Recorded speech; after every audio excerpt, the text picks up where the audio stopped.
Hey everyone, it's Jen and I'm here with Susheela and we're just going to talk about everything that she is excited about in the world today. Hi Susheela. Hi, Jen. Can you tell us a little bit about you, who you are, what you do, what you're up to?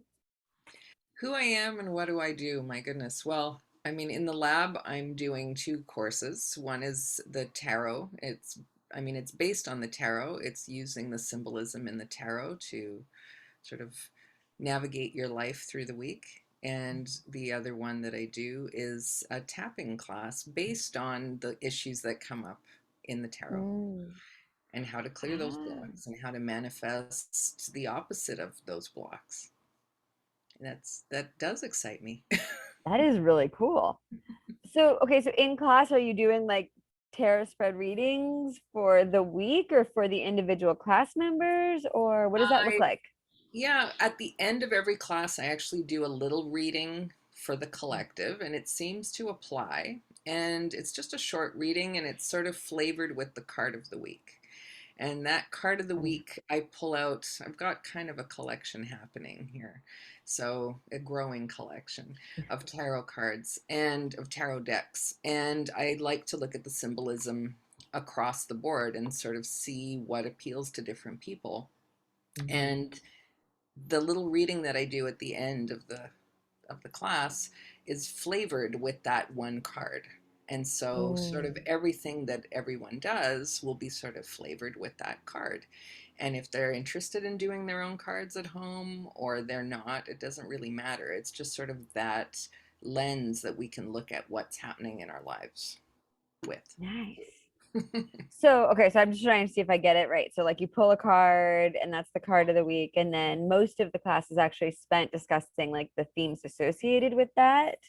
Or, Exactly. Yeah, it's okay. there's a lot of symbolism in tarot decks, and some of them are really traditional, and some of them are really philosophical and new, and they're very artistic and um, kind of way out there, but it brings certain things to the surface. And so I called the class the tarot as a tool for self actualization because it brings in these maybe Jungian archetypal imagery. Maybe it's like dream analysis, those same kind of symbols that pop up in your life. Maybe some of the symbols are really relevant to people as well, or they start seeing things like, oh, yeah, I've seen dragonflies like 50 times this week, or Yeah. that's really potent for me because of that reminds me of my mother or this or the job that I wanted or what Mm, have you. yeah. So it's that kind of thing. So it's there's a little bit about your intuition and honing your intuition, but it's not necessarily about that. It's more about how as a collective we sort of apply these things to whatever's happening out there, and it's so far seems to be applicable to everybody for whatever reason. That's pretty cool. Hmm. So then how does the tapping fall in? Like, how does that apply? So let's say, I mean, one week we had a card pop up, which was the Four of Discs or Four of Pentacles. And that's about finding that balance between knowing that there's an endless supply of money, resources, abundance, like material things, and also not hoarding those things. And I guess, even with COVID, there was a lot of hoarding going on in a lot of Mm, different ways. And in even relationships or other ways that we hoard, we might hoard our feelings. We might calculate how much love we give, or, I gave you this much. How much are you giving back? I'm going to withhold until you give me more, or whatever. mhm. And so we do that in the tarot class, but then in the EFT class, it's like, why do we do those things? How do we, if we're holding on so tightly, that sort of cuts off our flow of abundance. So how do we clear those issues? How do we clear them to the point where we're not giving it all away, because that Mhm. creates a different problem of maybe being used or not valuing ourselves enough, or so we work through all those kind of issues and hit those little nuggets that are hidden away in there somewhere and clear them. I like that the way your classes are structured is that like each one could be a standalone and that they have this really sweet tie between them.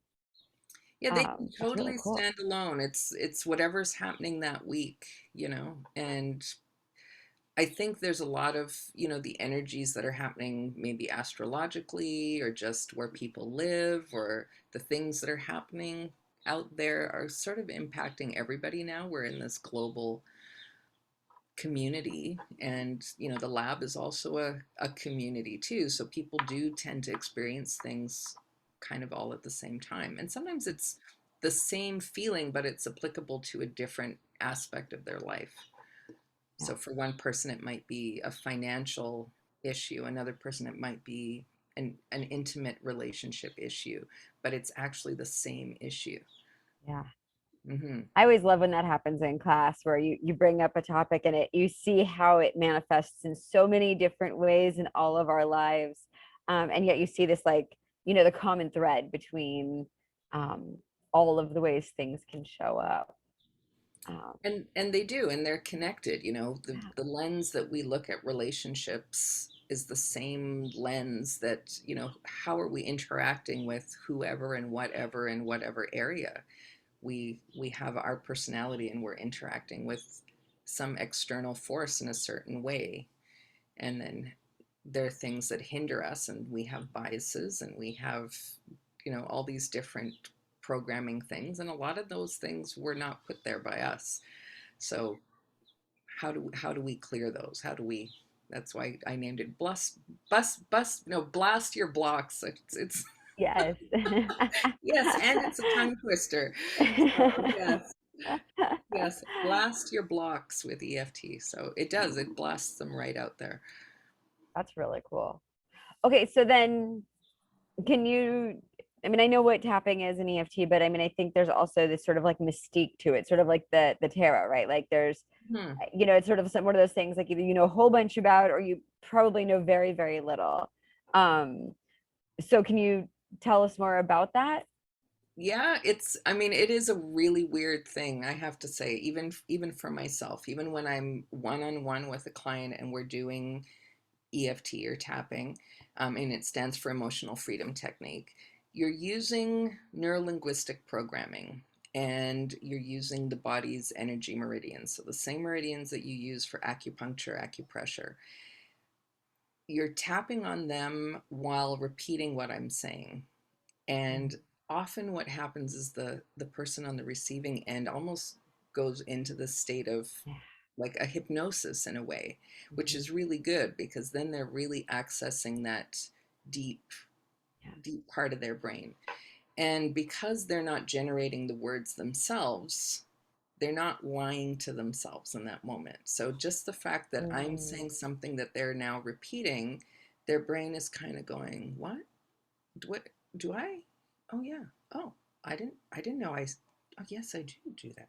And so there's this interesting thing that happens. And then the way we phrase those statements is also really critical because we focus on the negative for the first round. And that's, I always tell, and probably everybody in the class is tired of hearing me say, it's like shining a light in the attic. You cannot renovate that attic without shining a light in all those little corners. oh, I love that. There might be some old box and there's a stinky smell in there, and you need to shine that spotlight on it in order to clear it out. So we do focus on the negative and we don't shy away from it, but it's just for one round.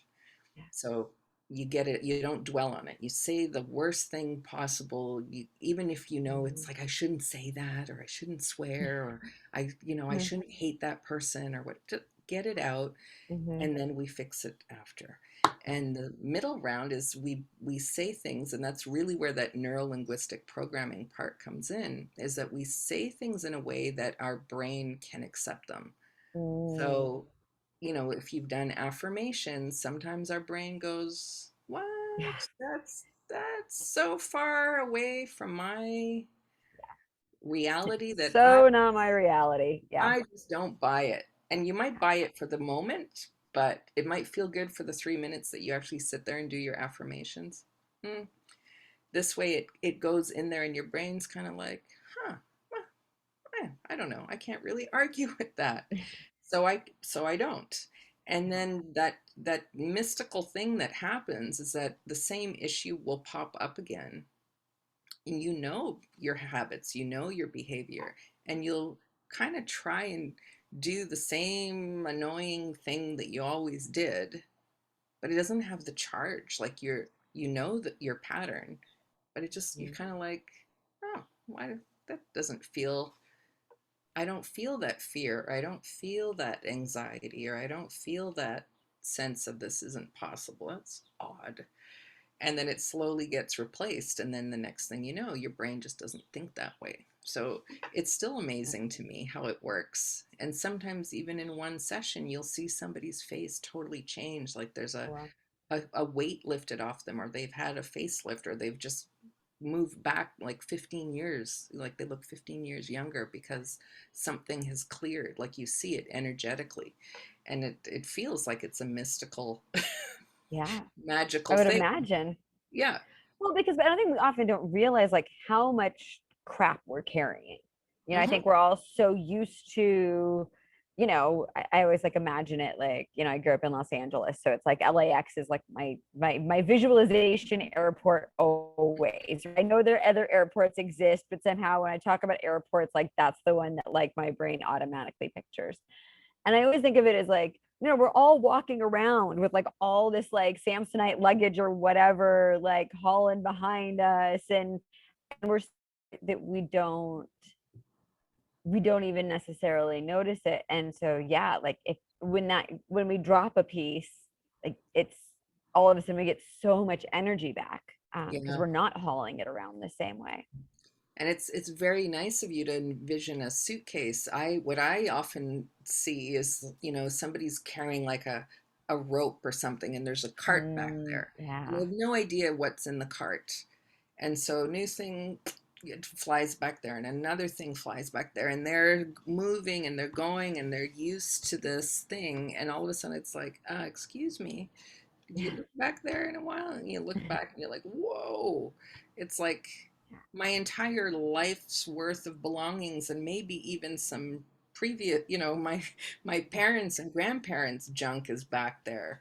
And wow, then yeah, to be able to clear that. And I mean, we're under this, I think people now are getting more aware that there's that mind body soul Hmm. connection with everything, but it's all connected. The moment you clear one of those things, people will say like, "Oh, my knees, I don't know what happened. I didn't do anything different. My knees aren't sore anymore." Yeah. Well, you did do something Something different. You different. you cleared the thing that was preventing you from moving forward, and it manifested in a physical way of not moving forward. Now that that's gone, you suddenly can physically move forward, or your chest is open because your heart chakra is the thing that receives all the thing, and it's tight all the time, and you cleared that anxiety, and all of a sudden it's like, oh, people are like, oh, my asthma's gone, or my chest is so open, I can breathe deeply. Every time you said breathe deeply, you see people go and you're like, no, no, take a deep breath. Yeah. And it's like, okay, you And finished the session. really stretch out the lungs. Oh yeah, and Yeah. then you see them at the end and they're like, Yeah. and it's like, Yeah. there you go. Hmm. That's the physical connection to those things. So the more you clear out, your physical health also improves because we're not storing all that stuff. Yeah. No, that's incredible. I love how you described all of that. And I have to say, I mean, like on my end, I mean, as such like a huge like research fanatic, I love that there are so many of these things that, I mean, it's not new, right? I mean, like these things have been around for thousands and thousands of years. And we finally have like the tech to be able to show some of these things. Like we can actually prove the mind body connection in a way that we've never been able to prove before. We're actually being able to like prove how the placebo effect works. Whereas before it was sort of this thing, everyone was like, yeah, it's a thing. We don't know what to do with it. Anyway, so we're just going to pretend it's not here, like it. And now all of a sudden there's all this amazing research that's like showing us so many ways that these things are real. And I feel like that is part of the reason why they are gaining in popularity is all of a sudden they're not being lumped in the same way with like, junk science and snake oil salesmen and whatever. And Mhm. it's like, no, no, no, this is like shit's real. It really actually works. Like it's a big deal. And it's Um, it's funny because when you look at any, let's say, indigenous community around the world, Mhm. they're all kind of laughing, going like, well, we knew this. Yeah, We, right. we already knew this. We have different ways of knowing. And one way that I know that to be true is that regardless of language or culture, people will point to different parts of their body when they're referring to different emotions. Mm, And that is a universal thing. interesting. That is a universal thing. So you're burdened, everywhere in the world will feel it here. You feel love and heartache. It's called heartache for a Yeah. reason. You feel it here. People are nervous, it's in the stomach. You have a gut feeling. People don't Hmm. even know why they say that.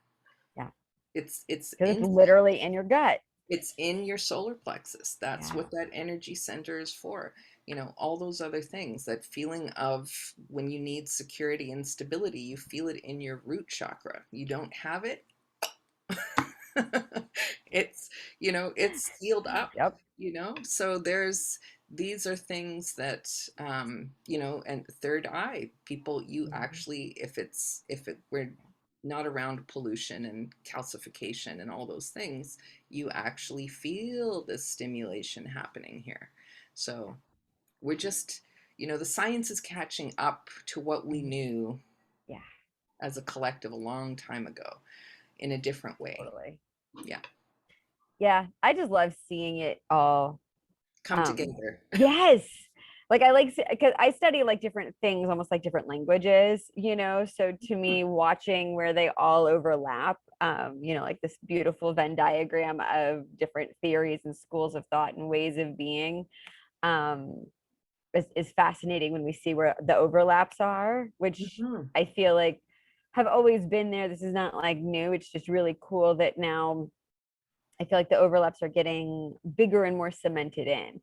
And yet Mhm. they each still have their own language, they have their own vocabulary, they have their own practitioners, their own fun rituals, their own way of doing it. And yet the overlap is the same. And I find it fascinating. You're talking about like the burden and the heartache. And it's like, well, yeah, of course the overlap is the same because we're all the same. Yeah. Yeah, Yeah. very cool. All right. So what are you up to when you're not teaching in lab? I chuckle. What am I not up to? I'm a ghostwriter, primarily in nonfiction, and I garden and I cook, and I'm a project finder for funds. Um, I run a little children's garden in the city, teach children about organic growing and indigenous plants. And I have a little spice business. Oh, And I have four kind of pet crows that come to my house who I feed. They eat out of my hand. They have a little name for me.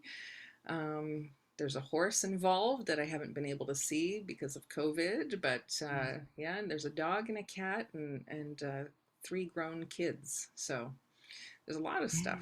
a lot of stuff going on.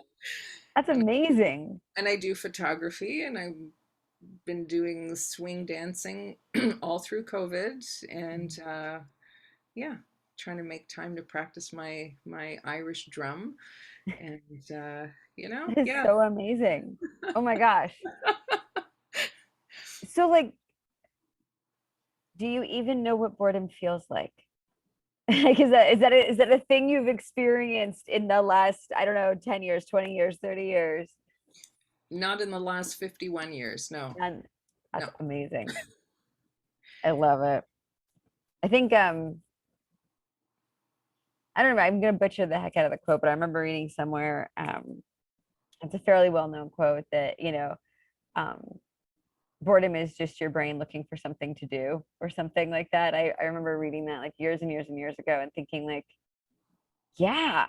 Hmm. And then just sort of maniacally laughing because my brain is never like it never is bored. Like there's always so much to do and to think about and not do from that like hustle culture, but it's like you know, there's so many things I want to touch and taste and smell and read and um yeah, there's always something else to do. Yeah, I'm not the type of person who's like a workaholic by any means. There's, Mhm. I've got multiple projects on the go, and so I have to attend to them for sure. But, when I'm relaxed and relaxing, or I'm taking a walk along the seawall, here Yeah. in Vancouver, I'm I have a curious mind. So it's like I stop and see, why is something smells like sweetgrass here? What's growing? And it's like, oh, there's this. And then I take a picture of it. Then I have to go look it up. And then, it's like all of a sudden Yeah. we've got this. And it's like, oh, those are those foxgloves that are growing here. So when those go to seed, I'm going to come back and take some seeds. And, my mind is very curious. So I'm never bored. Never And you've bored. always been like that? Always.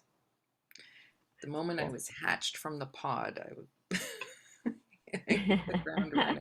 Yeah. All right.